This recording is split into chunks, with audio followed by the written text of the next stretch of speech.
ছাত্ৰ ছাত্ৰী সকল আজি আমি ক্লাস 7 ৰ অনলাইন ক্লাসটো আৰম্ভ কৰি আছো হিন্দী ক্লাস 7 লেসন নম্বৰ 5 গতিকে আমি প্ৰশ্ন নম্বৰ 2 লৈ যাওঁ पूर्ण वाक्य में उत्तर दो पूर्ण वाक्य में उत्तर दो क तरह तरह के पक्षी हमसे क्या कहते हैं বিভিন্ন ধৰণৰ নানা ধৰণৰ পক্ষীয়ে আমাক কি কয় उत्तर तरह तरह के पक्षी हमसे मीठी मीठी बातें करने को कहते हैं नाना ধৰণৰ পক্ষী আমাক मीठा मीठा मातेरे মৰম চেনেহ থাকিব কয় ख नंबर रंग बिरंगे फूल हमें क्या कहते हैं मैं डांगर कर दिया तुम्हें देखिए पोৱা নাই নেকি हाँ ठीक है रंग बिरंगे फल हमें क्या कहते फल नहीं सॉरी रंग बिरंगे फूल हमें क्या बताते हैं हाँ उत्तर रंग बिरंगे फूल हमें आपस में प्यार बांटने की बात बताते हैं तो विभिन्न धৰণৰ रंगर फूले আমাক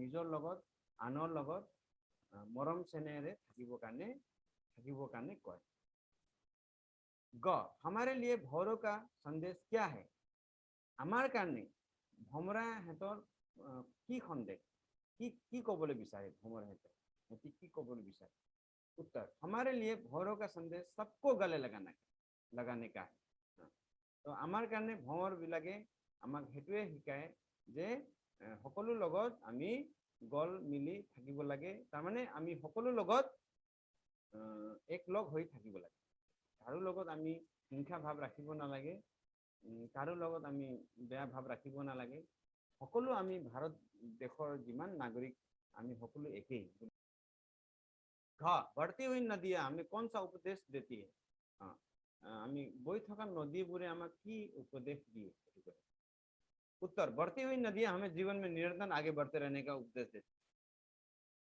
বই থকা নদীয়ে আমাক জীৱনত निरंतर माने সদায় निरंतर আগবাঢ়ি যাব কাৰণে আমাক উপদেশ দিয়ে সদায় তোমালোকে আগবাঢ়ি গৈ থাকা जीवन में कभी भी नहीं रुकना आगे बढ़ते जाना इस तरह का उपदेश देती है कौन देती है नदियां देती है न जीना जिलाना मत भूलना नामक कविता के कवि कौन है जीना जिलाना नामक कवि और कवि कौन उत्तर जीना जिलाना मत भूलना नामक कविता के कवि डॉक्टर अच्युत शर्मा हैं जीना जिलाना मत भूलना नामक कवि हल डॉक्टर अच्युत शर्मा देव प्रश्न नंबर 3 सोचो और संक्षेप में उत्तर दो भाबा और संक्षेपत उत्तर दिबा संक्षेप माने सरू लाइन उत्तर दिबा क सवेरे पूर्व दिशा से उदित होकर सूर्य हमें क्या करने के लिए कहता है रातिपुवा जे पूर्व दिशार पर उदित हई सूर्य आमाक की करिब काने कय रातिपुवा प्रभा हिंदी कह दिसु सवेरे पूर्व दिशा में उदित होकर सूर्य हमें ज्ञान और आशा की रोशनी फैलाने के लिए कहता है रातिपुवा पूर्व दिशार पर आमार पूर्व दिशर पर उदित हई सूर्य आमार ज्ञान नलेज ज्ञान माने नलेज ज्ञान और आशा माने हप आमी इंग्राजी हप बोली कওঁ जे आशार पोहर बियपाবৰ কাৰণে কয় बियपाবলৈ কয় रात को आकाश में चमक कर चांद हमें किस कर्तव्य की याद दिलाता है रात को आकाश में चमक कर चांद हमें किस कर्तव्य की याद दिलाता है राति आमाक जे जिलिकी चंद्रय आमाक कोनটো कर्तव्य বিষয়ত आमाक মনত পেলায় राति जे जुनतरा নহয় चंद्रय आमाक कोनটো कर्तव्य কাৰণে आमाक মনত পেলায় उत्तर रात को आकाश में चमक कर चांद सेवा और परोपकार की चांदनी बिखेरने की कर्तव्य की याद दिलाता है राति आमार जुनतरा बा चंद्र आमाक जिलिकी आमाक की শিকায় एटुৱে মনত পেলায় कि जे आमी सेवा और परोपकार माने सकलो आमी किबा এটা उपकार কৰা তাৰমানে সকলোক সহায় কৰা এটা হেৰি কাম কাৰ্য তো পৰোপকাৰ বুলি কয় পৰোপকাৰ মানে ভাল কাম কৰা আনৰ কাৰণে সহায় কৰা আনক গৰীবক সহায় কৰা অসহায় ব্যক্তিগৰাকীক সহায় কৰা এইবিলাক কামক পৰোপকাৰৰ কাম বুলি কয় তো সেৱা আৰু পৰোপকাৰৰ সেই পোহৰ বিয়পাবলৈ আমাৰ কৰ্তব্য, সেই কৰ্তব্য নিষ্ঠাৰ আমাক মনত পেলায়। সেইটোৱে আমাক মনত পেলায়। গ हरे भरे पेड़ पौधे हमें क्या संदेश देते हैं? সেউজীয়া গছ গছনিয়ে আমাক কি সন্দেশ দিয়ে, কি কথা কয়? उत्तर हरे भरे पेड़ पौधे हमें दूसरों को आराम की छाया प्रदान करने का संदेश देती है। हमें हमेशा दूसरों की मदद करनी चाहिए। हमें अपने लिए अपने बारे में ज्यादा कम सोचना चाहिए और दूसरों के बारे में ज्यादा सोचना चाहिए। আমি সদায় আনৰ কাৰণে বেছি ভাবিব লাগে, আমাৰ নিজৰ কাৰণে কম ভাবিব লাগে।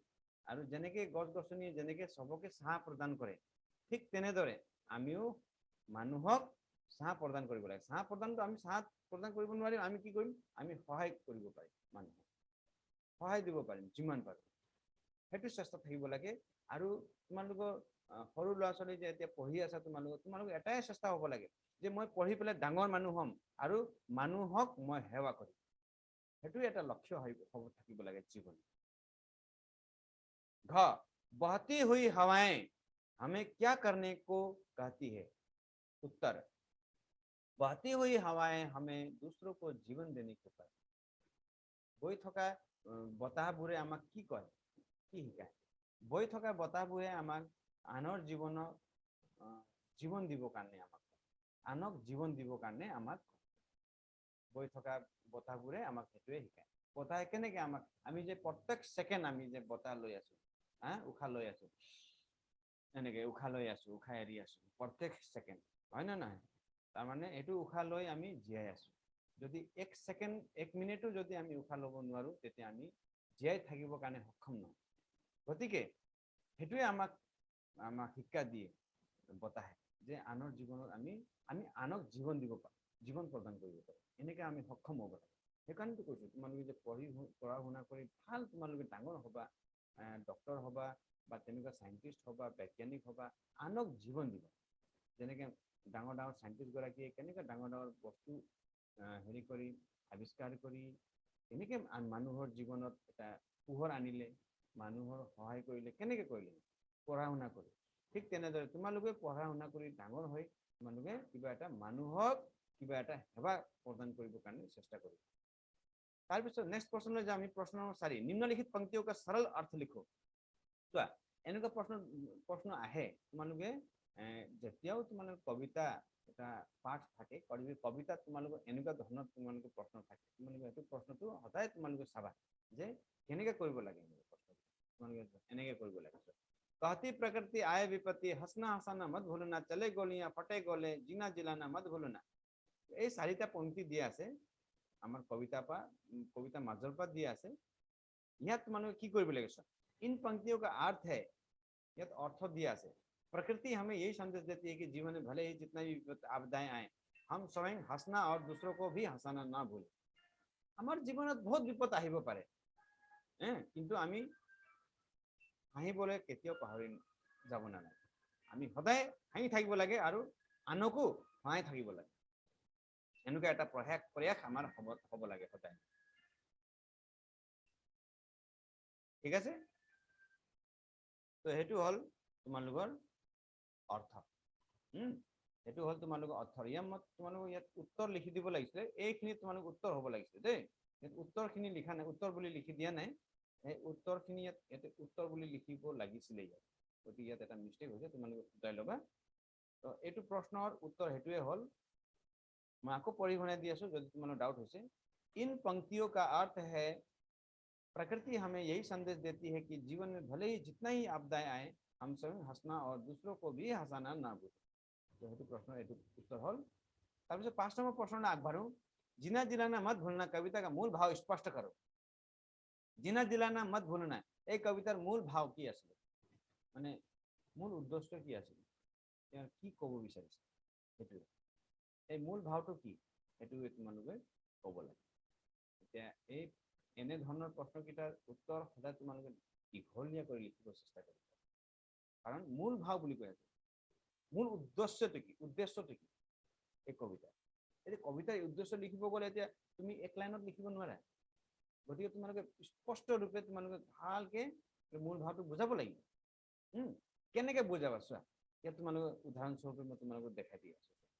বাকী তোমালোকে এতিয়া যেতিয়াও তোমালোকে এনেকুৱা ধৰণৰ প্ৰশ্নটো পাবা, ধৰণে তোমালোকে কৰিবা।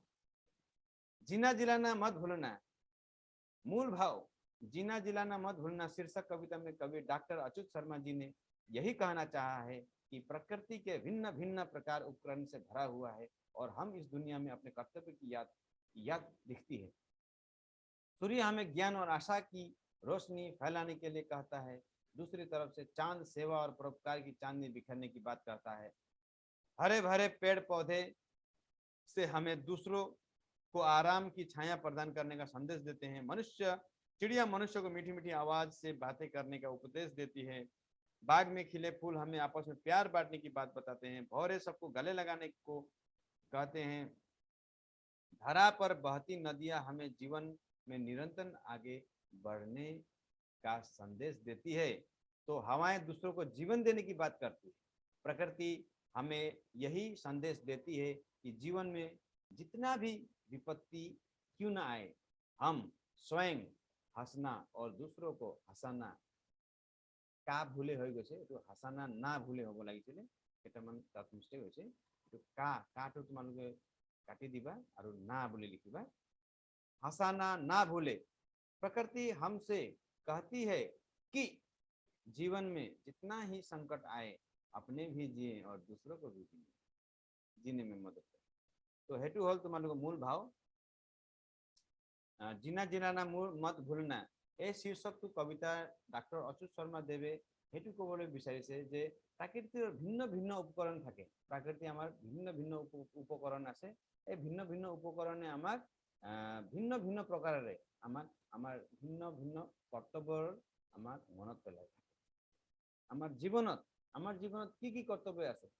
মানুহৰ ৰূপে আমি যোনটো জীৱনত ইয়াত জগতত আমি জন্ম লৈছো, মানুহ ৰূপে আমাৰ কি কি কৰ্তব্য আছে আৰু কি কি কাম আমি কৰি যাব লাগিব, সেইকেইটা কাম মোৰ বিষয়ত আমাক মনত পেলাই থাকে। এতিয়া ধৰক যেনিবা সূৰ্যই আমাক জ্ঞান আৰু আশাৰ পোহৰ বিয়পাবৰ কাৰণে আমাক কথা কয়, আমাক নিৰ্দেশ দিয়ে বা আমাক প্ৰেৰণা দিয়ে। সূৰ্যই যেনেকৈ নিজৰ টাইমত চোৱা, সদায় ৰাতিপুৱা সময়ত সূৰ্য উঠি আহে পূৰ্ব দিশাৰ পৰা আৰু এটা পোহৰ দিয়ে, আমাক পোহৰ বিয়পোৱা। তো ঠিক তেনেদৰে তোমালোকেও সদায় কৰ্তব্য নিষ্ঠা কেতিয়াও পাহৰি নাযাবা।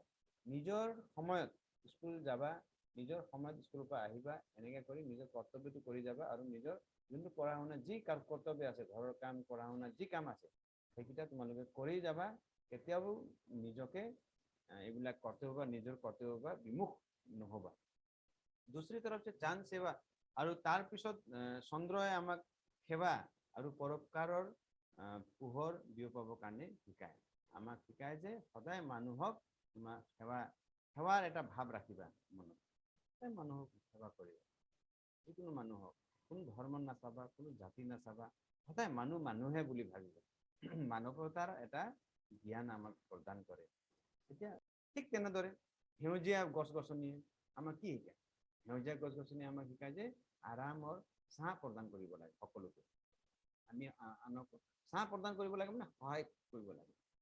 আৰু ঠিক তেনেদৰে চৰাই আমাক কয়, নানা ধৰণৰ চৰাই তোমালোকে দেখিছা, তোমালোকে ঘৰৰ আশে পাশে কিমান চৰাই, সিহঁতক দেখিছা নেকি কেতিয়াবা এনে দুখত মানে বহি থকা এনেকৈ দেখিছা নেকি? সিহঁতি সদায় হাঁহি থাকে, গীত গাই থাকে, সিহঁতি গান গাই থাকে আৰু মিঠা মিঠা মাতেৰে সিহঁতি মানে আমাক উপদেশ দিয়ে যে তোমালোকেও মানুহক তোমালোকেও সদায় আনৰ লগত সদায় মিঠা মিঠা মাতেৰে চেনেহেৰে তোমালোকে থাকিবা, মৰম চেনেহেৰে থাকিবা বুলি ফুলে আমাক শিকায়। চৰাই আমাক শিকায়, ফুলে আমাক শিকায় যে সদায় মানুহৰ লগত মৰম চেনেহেৰে থাকিবা। ভৰা বুলি কয় যে ভ্ৰমৰে আমাক চবৰ লগত গলে লগাবা বুলি শিকায়, চবৰ লগত মিলি থাকিবৰ কাৰণে শিকায়। ধৰা पर बहती নদীয়ে যোনটো বৈ থকা নদীয়ে আমাক শিকায় যে জীৱনত আমি সদায় নিৰন্তৰ আমি আগবাঢ়ি থাকিব লাগে, এনেকুৱা বুলি শিকায়। আৰু বতাহে আমাক শিকায় যে সদায় বেলেগক আনক আমি জীৱন প্ৰদান কৰিব।